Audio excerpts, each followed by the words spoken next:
The strange writing on this clay brick is known as cuneiform. Now, this script was used for hundreds of years in ancient Mesopotamia, which is regarded as the cradle of human civilization. Many monuments and tablets unearthed in Mesopotamia had this strange writing on them, but no one knew what it meant. Well, all that changed here in Iran at this mountain known as Mount Behistun, which stood alongside the ancient Silk Road. On this mountain I found a number of ancient inscriptions, one of which is the famous Behistun inscription, which was authored by Darius the Great between 522 and 486 BC.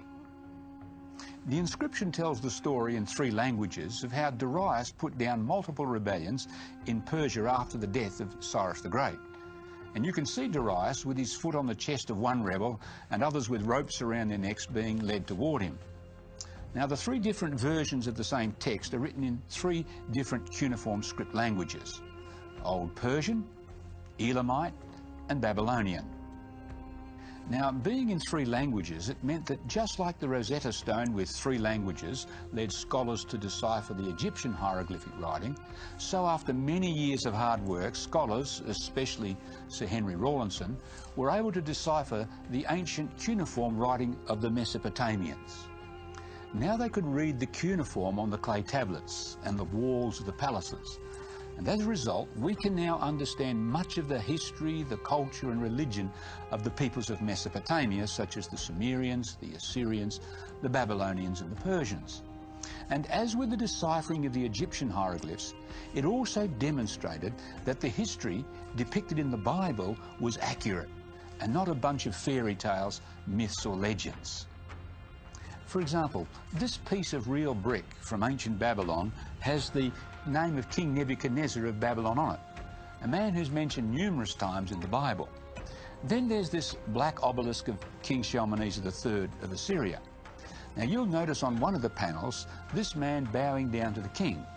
Now the cuneiform writing tells us it's King Jehu of Israel, and of course he's mentioned numerous times in the Bible.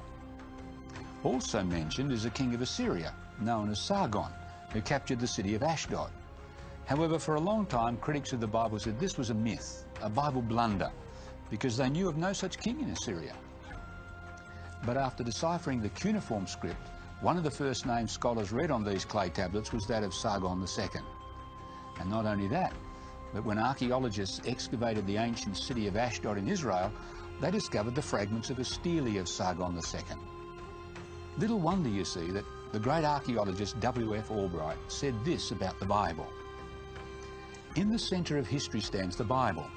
Thanks to modern research, that's archaeology, we can now recognise its substantial historicity, meaning its historical accuracy. To sum it up," he said, "we can now treat the Bible from beginning to end as an authentic document of religious history." In other words, this is not a book of myths, of legends and fairy tales. It's a book that is historically accurate. You can trust the Bible. Now, if you want to discover more of the mysteries archaeologists have unearthed, go to our website where you can learn more in our free Digging Up the Past course.